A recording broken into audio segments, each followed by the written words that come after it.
ச்சே, அந்த ரேவதி செத்துருவான்னு நினைச்சா இப்பவும் பொழிச்சுக்கிட்டா. நம்ம எடுத்த ரிஸ்க் எல்லாம் வீணா போச்சே. இனிமே இங்க இருந்தா அந்த டிரைவர் பைய பாத்துட்டா பிரச்சனை தான். கிளம்புவோம். ரேவதி, நான் எத்தனை தடவை தோத்தாலும் பரவாயில்ல, உன்னை கொல்லாம மட்டும் விட மாட்டேன்டி. மாப்பிள்ள, நாம ரேவதி போய் பார்க்கலாமா? அது நர்ஸ் வந்து சொல்றேன்னு சொன்னாங்க மாமா, அதுக்கப்புறம் போய் பார்க்கலாம். அப்படியா?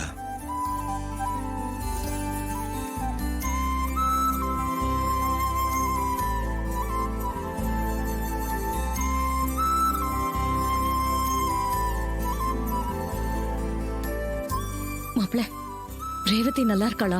நீங்க போய் பாத்தீங்களா? இல்ல அத்தா, நான் இன்னும் போய் பார்க்கல.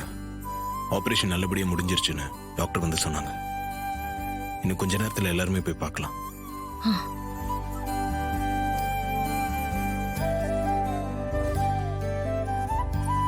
சிஸ்டர், நாங்க போய் என் பொண்ணை பார்க்கலாமா?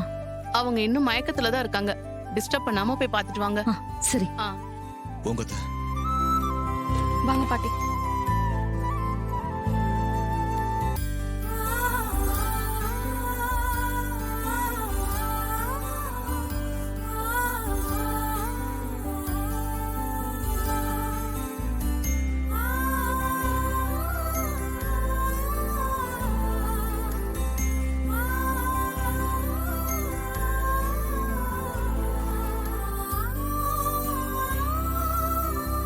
அம்மா, ரேவதிக்கு எப்ப மயக்கம் தெளியும்னு தெரியலையே.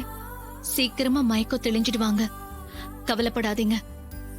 நல்லவங்களுக்கு கெடுதல் வராது, அப்படியே வந்தாலும் அது பனி மாதிரி சீக்கிரம் போயிடும்.